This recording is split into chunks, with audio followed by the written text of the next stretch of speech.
Hello everyone, आज मैं आपको एक सच्ची घटना पर आधारित कहानी बताने जा रही हूँ। माँ होती है। मातृत्व का भाव समझने और जिम्मेदारी के लिए कोई उम्र की सीमा नहीं होती। उम्र ज़्यादा हो या कम, एक माँ अपनी सारी जिम्मेदारी को निभाती है। दुनिया में हमें सब कुछ न कुछ अजीबोगरीब घटना होती ही रहती है जो हमें सोचने पर मजबूर कर देती है कि आखिर ये हुआ तो कैसे हुआ। हर देश की कोई न कोई ऐसी परंपरा होती है जो एक दूसरे से बिल्कुल भिन्न होती है, बिल्कुल अलग होती है। दरअसल एक देश की एक ऐसी परंपरा जिसमें मेला लगता है और मेले में बाकायदा बहुत सारे लोग शामिल होते हैं, जिसमें लड़के और लड़कियां भी आते हैं। पूरा दिन वे उस मेले में घूमते रहते हैं और उनके घूमने का सिर्फ एक ही मकसद होता है कि इसमें लड़का लड़की को पसंद करे और लड़की लड़के को पसंद करे। यदि दोनों आपस में सहमति बनाने के बाद एक जोड़ा अगर बना लेते हैं तो जोड़ा बनाने के बाद वे दोनों लगभग 24 घंटे तक बिल्कुल साथ रह सकते हैं, बिल्कुल वैसे ही जैसे कि पति पत्नी साथ रहते हैं। उनके कुछ भी करने की आज़ादी होती है, उनके साथ वक्त बिताने की आज़ादी होती है। यदि दोनों के बीच में सहमति अच्छी बन जाए तो भविष्य में एक दूसरे के साथ पति पत्नी की तरह रहने की बात कर सकते हैं, लेकिन ऐसा बहुत कम देखने सुनने को मिलता है। इस परंपरा में शामिल होने वाले जोड़े एक दूसरे को पसंद करने के बाद पति और पत्नी बन जाते हैं। बस उन्हें इंतजार रहता है कि इस त्योहार का, ताकि वो उस त्योहार पर आकर अपनी इस परंपरा को आगे बढ़ा सके। इस परंपरा को सुनने के बाद आपको शायद ऐसा लगा होगा कि यह बात सच नहीं हो सकती, मगर यह सच है, ठीक वैसे ही जैसे मैं आपको एक घटना की कहानी सुनाने जा रही हूँ। इस घटना को लगभग 85 साल के आसपास वक्त बीत चुका है। कहते हैं कि रिकॉर्ड बनते हैं सिर्फ टूटने के लिए, लेकिन आज की जो घटना मैं आपको सुनाने जा रही हूँ, इस घटना का रिकॉर्ड शायद ही भविष्य में कभी टूट पाएगा, क्योंकि ऐसी घटना न कभी इतिहास के पन्नों में हुई है और न ही इस घटना के अलावा शायद कभी भविष्य में ऐसा हो पाएगा। ऐसी उम्मीद वैज्ञानिक लोग भी करते हैं। आज की जो सच्ची घटना मैं आपको सुनाने जा रही हूँ, यह सच्ची घटना है दक्षिण अमेरिका का एक देश है, पेरू। दरअसल इस देश का एक इलाका है टिकपो, जहाँ की मैं बात कर रही हूँ। टिकपो के रहने वाले स्थानीय निवासी जो एक दंपति हैं, 27 सितंबर 1933 को उस दंपति को एक बेटी पैदा होती है। वे दोनों अपनी उस बेटी का ठीक तरह से लालन पालन कर रहे थे। वक्त जैसे जैसे आगे बढ़ रहा था। 1938 की नवंबर माह की यह बात है कि उसकी बेटी के पेट में अचानक से दर्द होने लगता है। वह थोड़ी परेशान होने लगती है। अभी लड़की मुश्किल से मुश्किल 4 साल कुछ महीने की हुई थी और उस लड़की के जब पेट में दर्द होता है तो वो दंपति पास के ही एक ओझा के पास लेकर जाते हैं। ले जाने के बाद उस लड़की को दिखाते हैं। कहते हैं कि अक्सर पेट में दर्द रहने की शिकायत बताती है, साथ ही कभी कभी ये उल्टियां भी करती है, लेकिन यकीन नहीं हो रहा कि आखिरकार क्या है क्या नहीं। हम बहुत परेशान हैं। दोनों ही दंपति ने उस बेटी जिसका नाम लीना मदीना रखा था, उस लड़की को जब दिखाया तो ओझा ने देखते ही उसके पेट पर हाथ फेरा। उसने कहा, इसके पेट के अंदर सांप पल रहा है और सांप का बाहर निकलना बेहद जरूरी है। इसके लिए उसने कुछ दवाइयाँ दी और दवाइयाँ देने के बाद वह उसे लड़की को घर भेज दिया। कुछ आराम नहीं मिला और फिर आराम न मिलने के कारण उस लड़की को फिर वापस बुलाया जाता है। जब उसको तकलीफ बढ़ने लगती है, उसके बाद फिर से ओझा के पास दिखाया जाता है। ओझा देखता है और देखकर कहता है, इसकी समस्या थोड़ी गंभीर है, उसके लिए कुछ पूजा पाठ करना पड़ेगा और पूजा पाठ हो जाएगा तो ये लड़की भी ठीक हो जाएगी। कुछ दिन तक लीना को दर्द की शिकायत थी, पर बाद में वह सामान्य होने लगती है और धीरे धीरे करके ऐसे ही वक्त बीतने लगता है। जब वक्त बीतने लगता है तो 1939 के अंतिम मार्च का अंतिम वो सप्ताह था और लीना का पेट कुछ ज्यादा ही बढ़ने लगता है। अब ज्यादा पेट बढ़ने लगता है यानी कि वो अपने पेट को पकड़कर चलती थी। छोटी सी बच्ची थी, मात्र 5 साल के आसपास की, और उसके बाद वो जब चलती थी उसकी माँ और पिता, उसके परिवार के लोग थोड़ा ज्यादा ख्याल रखा करते थे। हालांकि ये फैमिली बेहद गरीब परिवार था, और जब इस लड़की का पेट बढ़ने लगता है तो उन्हें लगने लगता है कि जैसे इसके पेट में रसोली है, या फिर किसी तरह का कोई ट्यूमर है, या फिर इसे किसी तरह की कोई खास बीमारी हो गई है। और इसके लिए उसके माता पिता ने उनके घर के पास में जो शहर होता है जिसका नाम है पिस्को, उन दोनों ने अपनी बच्ची के लिए उस पिस्को शहर के तरफ का रुख किया। माँ और बाप ने अपनी बेटी को जब डॉक्टर के पास लेकर जाते हैं तो डॉक्टर जोरार्दो उस लड़की लीना की जांच करते हैं, और जांच करने के बाद पता चलता है कि यह 7.5 महीने की गर्भवती है। और जैसे ही इस हॉस्पिटल में इस लड़की को देखा जाता है तो पूरे हॉस्पिटल के अंदर हड़कंप मच जाता है। लोगों को यकीन नहीं हो रहा था कि जिसकी उम्र मात्र 5 साल के आसपास है वो लड़की गर्भवती है, वो भी 7.5 महीने की। आखिरकार ऐसा कैसे हो सकता है? पिता और माता दोनों बेहोश हो जाती है। उन्हें होश में लाया जाता है, उनसे पूछा जाता है कि तुम्हारी बेटी के साथ आखिरकार ऐसा क्या हुआ था। वो समझ नहीं पा रहे थे कि आखिरकार उनकी बेटी के साथ हुआ क्या था। तभी लड़की को 1 महीने के लिए हॉस्पिटल में रखा जाता है। जब उसका बच्चा होने का वक्त नजदीक आने वाला था तब माँ और पिता उस बेटी के साथ हमेशा हर वक्त रहते थे। डॉक्टरों की एक टीम बनाई जाती है जिसमें अनेक डॉक्टर होते हैं। डॉक्टर जोरार्दो, डॉक्टर लोजा, डॉक्टर बसालू और साथ ही डॉक्टर कोनारेता को भी बुलाया जाता है ताकि उस लड़की को बेहोश किया जा सके, क्योंकि उसका वक्त अब पूरा हो चुका था। लड़की के पेट में जो बच्चा पल रहा था उसकी 9 महीने की उम्र हो चुकी थी। अब उस बच्चे को बाहर आना था। यह नॉर्मल डिलीवरी तो हो नहीं सकती थी, इसलिए डॉक्टर ने फैसला किया कि इसका सिजेरियन यानी कि इसका बड़ा ऑपरेशन किया जाएगा, और बड़े ऑपरेशन के बाद ही आगे कुछ कह सकते हैं। आखिरकार लीना मदीना ने एक स्वस्थ बेटे को जन्म दिया जिसका वजन था 2 किलो 700 ग्राम के आसपास। और जिस दिन यह बेटा पैदा हुआ था वो तारीख थी 14 मई 1939, यानी कि उस दिन उस लड़की की उम्र थी 5 साल 7 महीने और 17 दिन।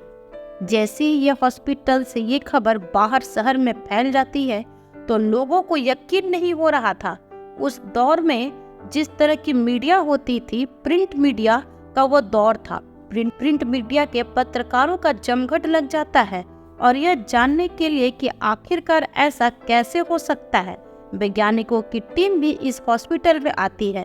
यह पता करने की कोशिश करती है कि आखिरकार ऐसा कैसे हुआ कि यह लड़की जो 5 साल 7 महीने और 17 दिन की है वो एक स्वस्थ बच्चे को जन्म देती है। डॉक्टर ने जो अपनी तरफ से जांच पड़ताल में पाया कि इस लड़की को एक बीमारी होती है। उस बीमारी का नाम था पिकोसियस प्यूबर्टी। दरअसल इस बीमारी के अंतर्गत यह होता है कि जब बच्चे की यौन संबंधी जो अंग होते हैं वह वक्त से पहले ही डेवलप होने शुरू हो जाते हैं। जब यह लगभग 2.5 या 3 साल की थी तब से इस बच्चे को पीरियड्स आने शुरू हो जाते हैं, और जैसे जैसे इसका पेट बढ़ रहा था यानी कि बच्चा पैदा होने का वक्त आता जाता है, वैसे वैसे शरीर का हर वो अंग डेवलप हो चुका था पूरी तरह से।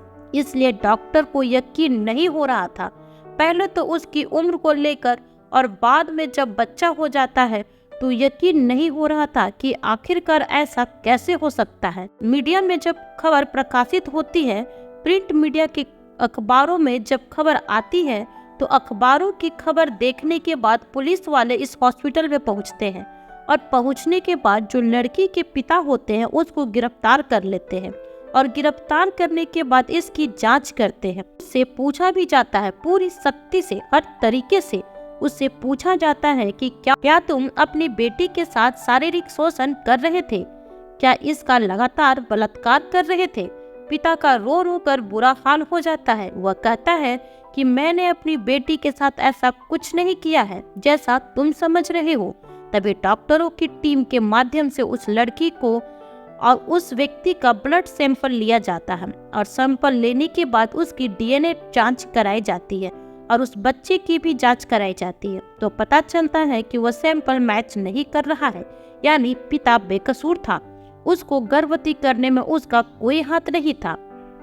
पुलिस ने घर जाकर इसकी जांच पड़ताल करनी शुरू की। आसपास के लोगों से भी पूछताछ करनी शुरू की तो पता चलता है कि इस घर में 11 साल का एक लड़का रहता है जो कि थोड़ा मंदबुद्धि था। पुलिस ने उसको भी हिरासत में लिया।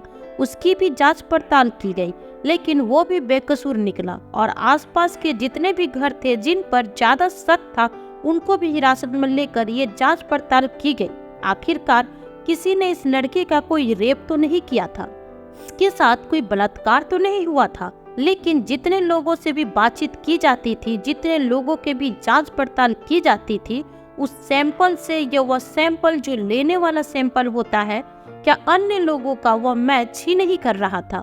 इसलिए और भी चिंता का विषय बन जाता है। तब पुलिस को यह याद आता है कि इस इलाके में एक ऐसी परंपरा होती है, ऐसा त्योहार होता है जो हर साल एक बार 24 घंटे के लिए मनाया जाता है। जो आसपास में के जितने भी गांव होते हैं, गांव के लड़के लड़कियां उस मेले में शामिल होते हैं और मेले में शामिल होने के बाद एक दूसरे को पसंद करते हैं। जो जोड़ा बन जाता है वह जोड़ा पति और पत्नी की तरह एक साथ रह सकते हैं, वक्त बिता सकते हैं। यदि उन्हें अच्छा लगा तो दोनों को साथ रहना तो आगे भी शादी कर सकते हैं। ऐसा ही माना जा रहा था कि मानो लड़की उस मेले में गई हो और किसी ने इसके साथ बलात्कार किया हो। लेकिन जब इस बच्ची के साथ जांच पड़ताल की गई, इससे पूछा गया तो यह बच्ची बताने में असक्षम थी, क्योंकि जब इसके साथ ऐसी घटना हुई थी तब यह वह 4 साल कुछ महीने की थी। इसी वजह से यह समझ नहीं पा रही थी। न तो वैज्ञानिक लोग समझ पा रहे थे, न ही डॉक्टर लोग समझ पा रहे थे, न पुलिस समझ पा रही थी। जितने लोगों को हिरासत में लेकर जांच पड़ताल की गई उससे ये क्लियर ही नहीं हो पाया था कि इसके पेट में पल रहा बच्चा आखिरकार कौन है। कुछ वक्त जब बीतता है तो उसके हॉस्पिटल से जाने का समय आता है तो डॉक्टर जोरार्दो जो होते हैं वो कहते हैं कि अगर तुम्हें कोई ऐतराज ना हो तो इस बच्चे की परवरिश मैं खुद करना चाहता हूँ। लड़की और उसके परिवार के लोग तैयार हो जाते हैं। उस लड़की को उस हॉस्पिटल के अंदर नौकरी दी जाती है। साथ ही उस बच्चे का नाम भी जोरार्दो ही रखा जाता है, जो डॉक्टर का नाम होता है। और उस बच्चे की परवरिश में जो भी खर्चा हुआ था वो डॉक्टर ने खुद अपने पास से उठाया था। तो लड़की हॉस्पिटल में ही जॉब करती थी और जैसे जैसे वक्त आगे बढ़ रहा था लगभग वो बेटा 11 साल का हो जाता है। तब तक उस बेटे को यह पता था कि लीना उसकी बड़ी बहन है। वो बड़ी बहन और छोटे भाई की तरह रह रहे थे। लेकिन जब दूसरे लोगों के माध्यम से उस बच्चे को पता चला जिसको वो बहन बोलता है दरअसल वो बहन नहीं है बल्कि उसकी सगी माँ है, तो उस बच्चे को भी यकीन नहीं हुआ। बताया जाता है कि लगभग 1979 की बात है जब वो लड़का 40 साल का हो जाता है। तब उसको एक बीमारी लगती है और बीमारी की वजह से उसकी मौत हो जाती है और वो बच्चा यानी कि वो लड़का 40 साल की उम्र में होकर मर जाता है। इसके बाद न जाने कितने पत्रकारों ने उस महिला जिसका नाम लीना मदीना होता है उससे संपर्क किया, उससे बातचीत करने की कोशिश की। बहुत बार अखबारों में यह प्रकाशित करने की कोशिश की कि यह कहानी आनी चाहिए लोगों के सामने। उस दिन जिस दिन क्या इसके गर्भ में इसका बच्चा पलना शुरू हुआ था, आखिरकार ये प्रेग्नेंट कैसे हुई, इस तरह के सवालों के जवाब जानने की कोशिश के साथ ही लाक्रोनी जो एक हॉलीवुड की फिल्म बनाते हैं वो डायरेक्टर इस लड़की के पास सीधे जाते हैं और जाने के बाद कहते हैं मैं तुम्हारी जिंदगी पर आधारित एक फिल्म बनाना चाहता हूँ, क्या तुम मुझे अपनी राइट्स दे सकती हो।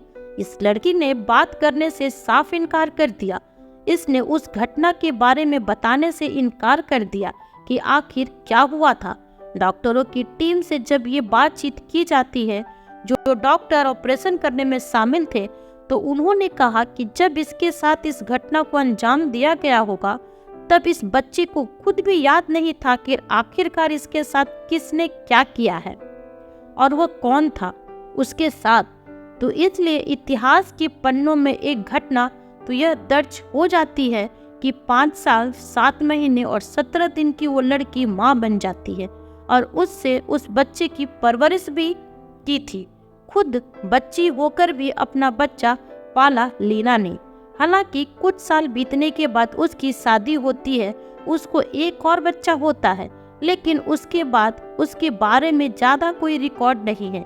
लेकिन यह भी बताया जाता है कि साल 2024 तक वो महिला आज भी जिंदा है और कई पत्रकारों ने, कई बड़े बड़े मीडिया संस्थानों ने उस महिला से बातचीत करने की कोशिश की है, लेकिन वो बात करने से साफ इनकार कर देती है। अपनी इस जिंदगी के पन्ने को पलटने से साफ इनकार कर देती है। दोस्तों, इस पूरे घटनाक्रम को सुनाने का उद्देश्य किसी को परेशान करना नहीं है, ना ही किसी का दिल दुखाना है, बल्कि आपको जागरूक करना है, आपको सचेत करना है कि दुनिया में अलग अलग तरह की परंपराएं होती है। जैसे कि इस गांव के आसपास की ये परंपरा थी। साथ यह एक ऐसी घटना है जो इतिहास के पन्नों में दर्ज हो गई है और रिकॉर्ड शायद भविष्य में कभी टूट पाएगा, ऐसी भी उम्मीद नहीं की जा सकती है। तो दोस्तों, आशा करती हूँ इस घटनाक्रम से आपको कुछ सीखने को मिलेगा। वीडियो अच्छी लगी हो तो लाइक और सब्सक्राइब करना बिल्कुल ना भूलें। फिर मिलती हूँ आपसे न्यू वीडियो में एक नई कहानी के साथ। तब तक अपना ख्याल रखें और स्वस्थ रहें। Bye bye.